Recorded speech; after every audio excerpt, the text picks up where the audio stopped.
Hello and welcome to Hot Topics from the Soul. I'm your host, Dr. Valerie Parker Hagan, and I'm so delighted to be here. And moreover, I'm excited about my guest. Her name is Eula Murray Hylton, and we go back, I think, over 15 years. And she is an entrepreneur and she is a community activist.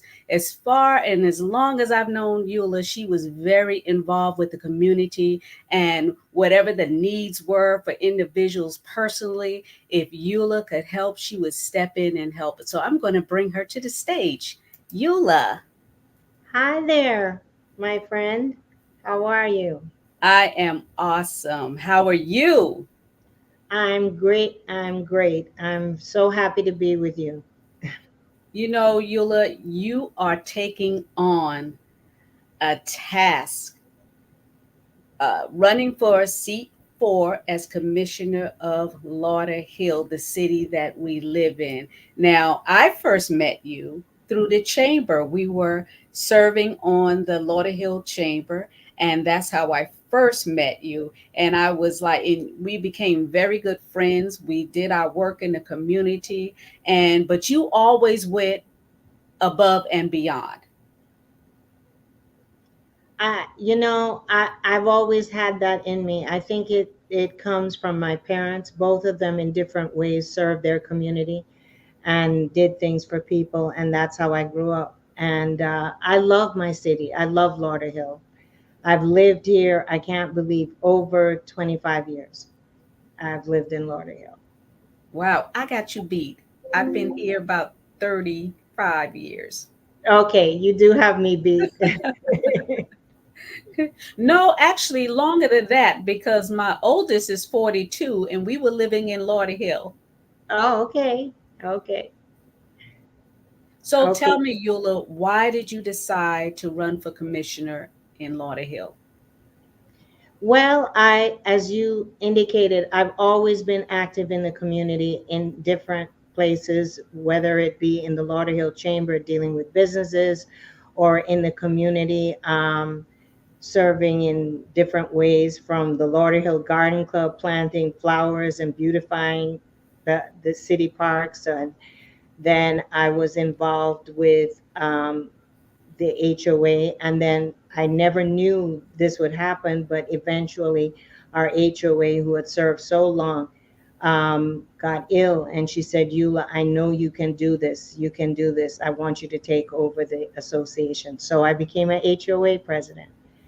And along the way, I served on on the charter review board, and out of that, that really changed my life because we ended up getting the community budget and advisory board, and I became a member of that. And within a year, I was the chairperson, and I've been the chairperson for 2 years, and on it goes. So I think it's just in me. And I think now I'm ready to take that next step to actually affect policy and really be at the table when decisions are being made. Because the decisions we make now for Lauderhill are going to affect us for the foreseeable future. So they have to be the right decisions. Absolutely. And what 3 issues do you see yourself attacking as commissioner? Well, the first one is economic development. And especially in these times, both individual residents as well as Lord Hillians, as a city and a community, really need help, as do other people now who are having tough times. And we have to set ourselves up for economic success and prosperity.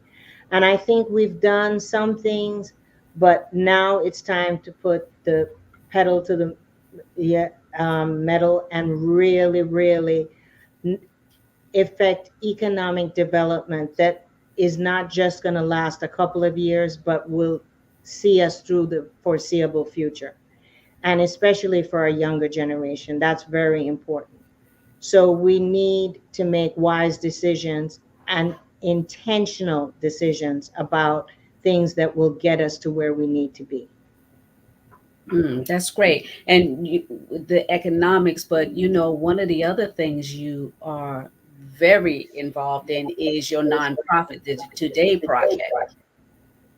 Yeah. And I remember still the day I called you up and said, Val, guess what? I'm creating a nonprofit. And you said, like, what? Okay. And I still remember it to this day because I saw a need. And I think that reflects my personality. I saw a need for young people 13 to 23 because they didn't have things figured out completely even after they turned 21. Right. And I noticed that even parents were like, once they're out of the diapers and once they're independent, weren't really connecting with their teens or their young people. And there was a need for that. And so I started that in 2010. Can you Mm. believe? And it's still going strong. We're having our next event next month.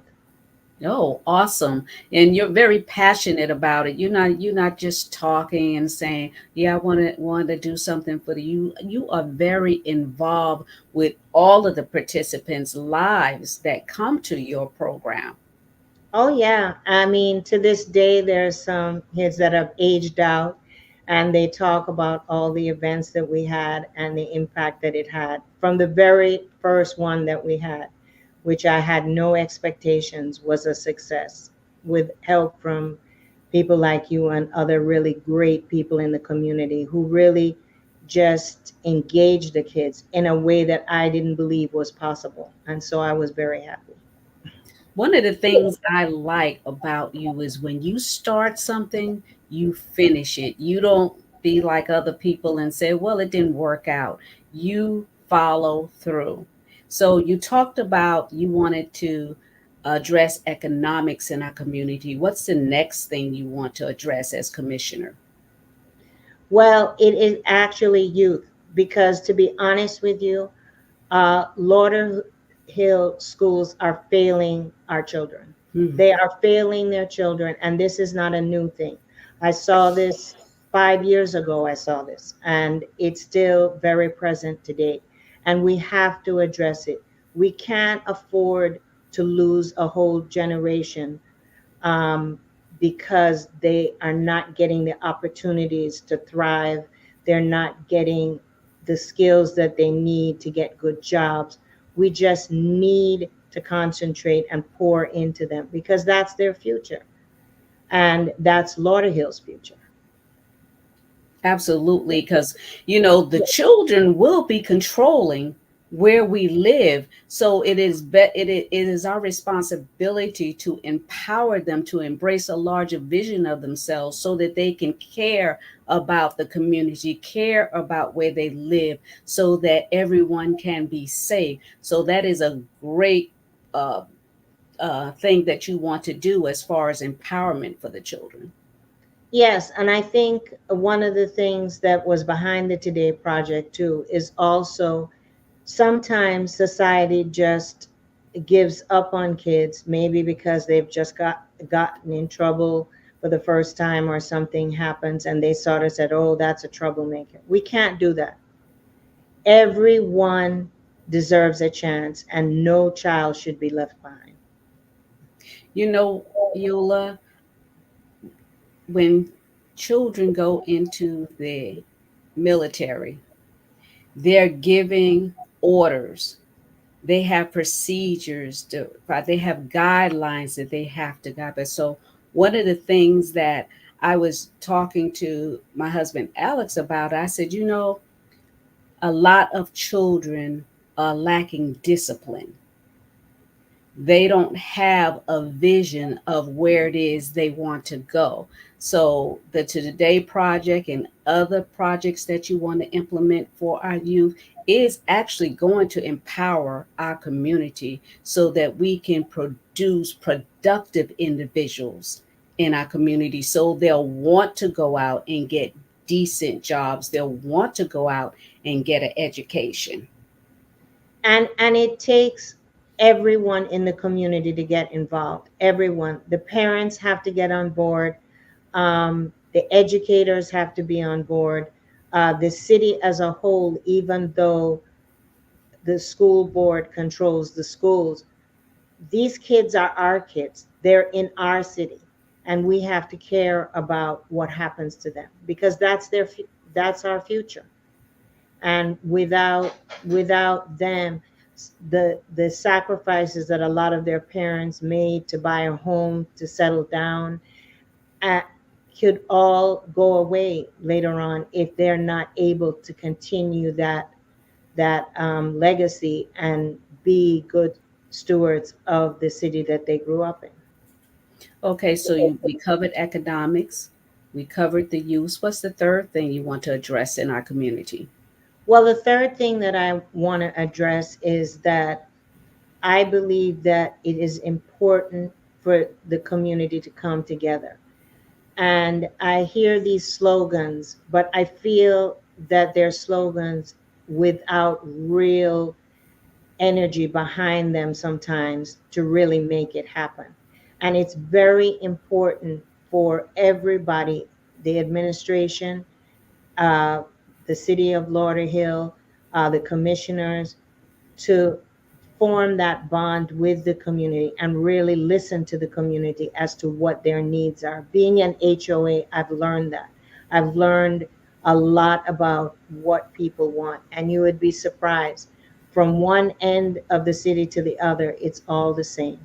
People want to be prosperous, they want safe neighborhoods, they want similar things. And yet, even within different communities, we don't get together enough, we don't talk enough. So everyone sort of stays in their community. And I want to change that. And I think it can be changed. And I think that for Lauderhill to be successful in all the other areas I discussed earlier, that we really need the everyone, all facets of people that are in Lauderhill to come together and to really put energy into working on all the things that need to be done in Lauderhill. Mm. You know, I love the city we live in. I like driving down Enbury and, all throughout the neighborhoods and seeing the greenery, how beautiful it is to live here. And I feel protected because we have our law enforcement, we have our fire departments. And, I'm proud of the work that they're doing so far, but we have to come and do it together. It's not, the weight of it shouldn't just be on law enforcement. It shouldn't just be on the fire department. It is on us because we should care about where we live.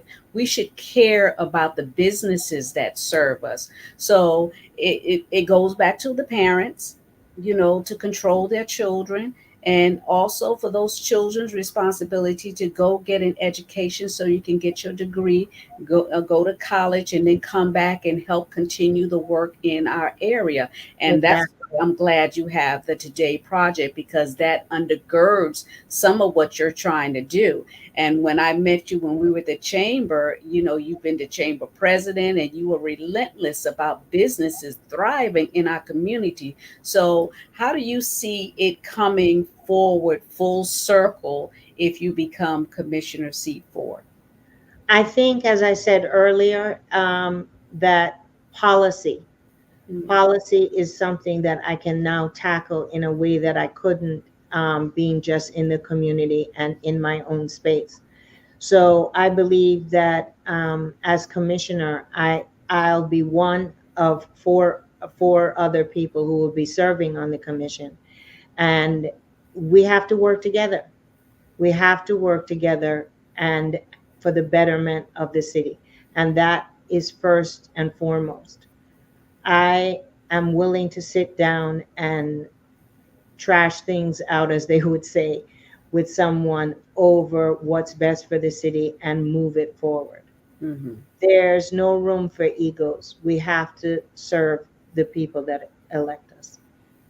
Absolutely. Eula, there's people that are listening that not even be in our area, but every state and every city has commissioners that govern their city. What is the responsibility of commissioners? I think the responsibility of the commissioners is really to set policy, to come up with plans and have a set goals for the city of where we want to see the city, not just in 1 or 2 years or not just tomorrow, but in the foreseeable future. And one of the things that I'm really passionate about is when getting back to economic development. I don't want to wait for people to come into our community and say, oh, we think this would be good for you. We want you to do this project or that project. We have to be proactive and seek the type of economic development and seek the type of projects that are good for our community and that will be beneficial to us. We can't sit back and wait on others to come in and say, well, we want to do this project and talk us into it.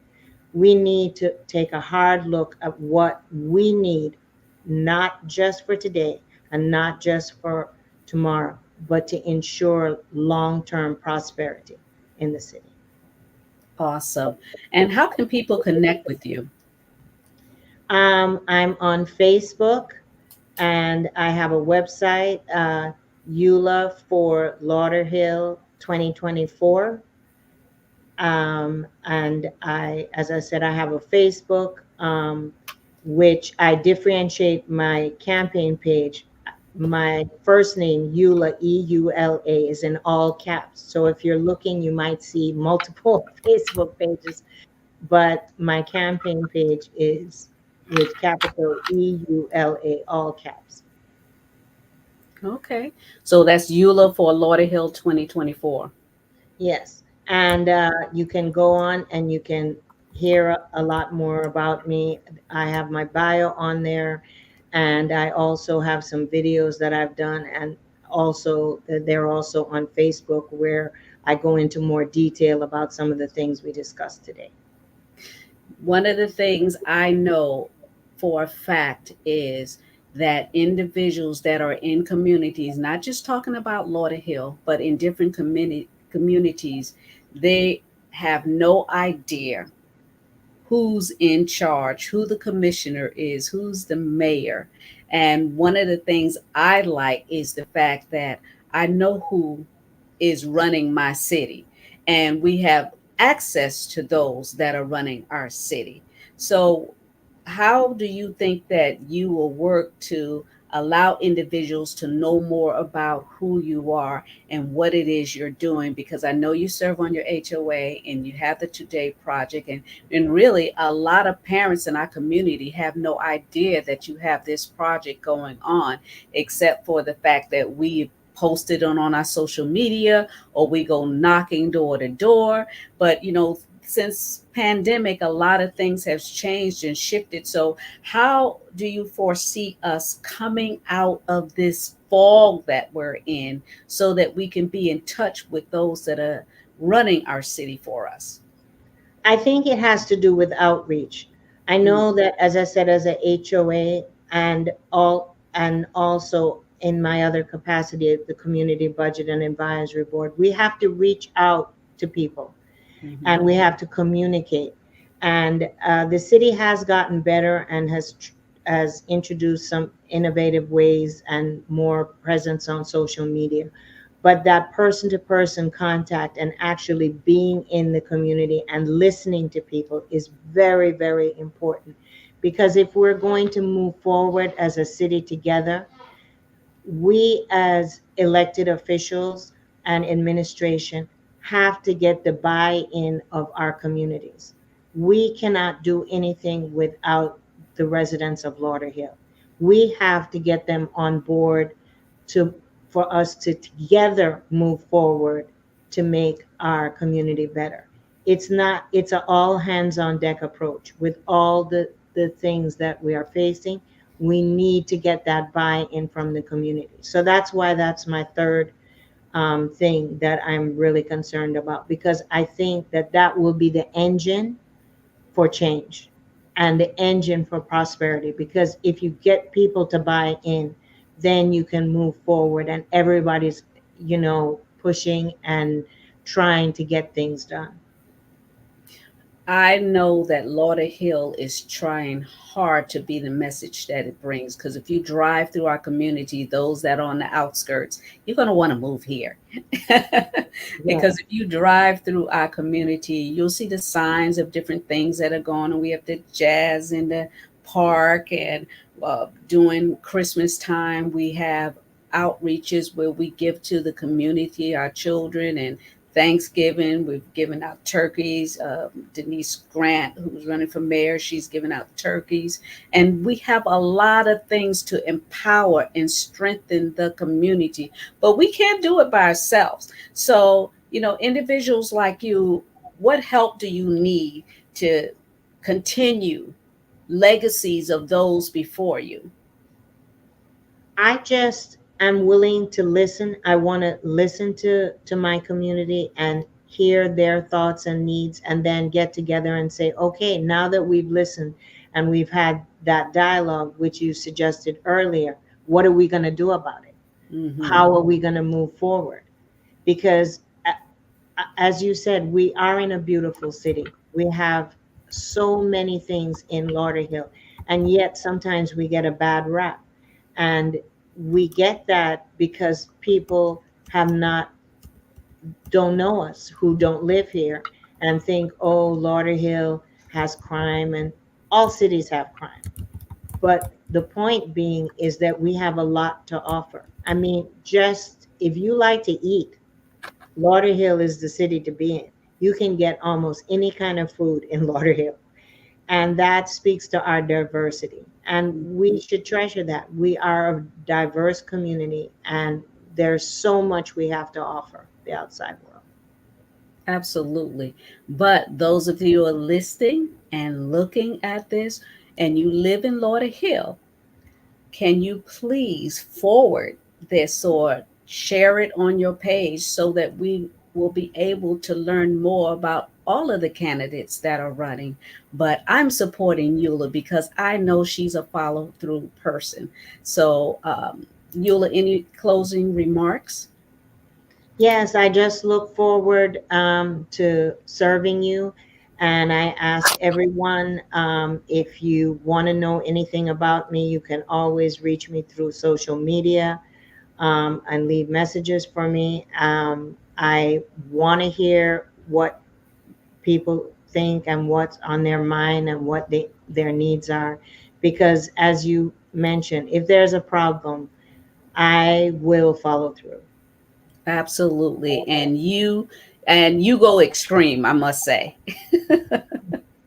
You are extreme about doing anything that you do, and you set your mind to it. And I can say that you really care. You're not just talking, you are walking the walk. So those of you, we have the election coming up in November, and I want you to remember Eula during this campaign time, somebody that you can vote on and support.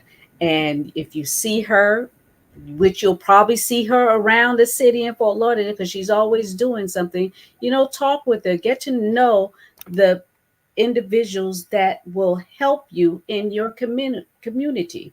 So, Eula Murray Hylton, seat 4 for Lauderhill. And we need volunteers, and we always need money because election campaigns are expensive. So if you have a couple of dollars, literally, I would welcome it. And even more, anyone who would like to volunteer to join me in my campaign and do the work, I promise I will not disappoint you. You won't disappoint. Thank you for tuning in. And those of you, if you can connect with us on Hot Topics from the Soul, I invite you to subscribe to my channel, Hot Topics from the Soul.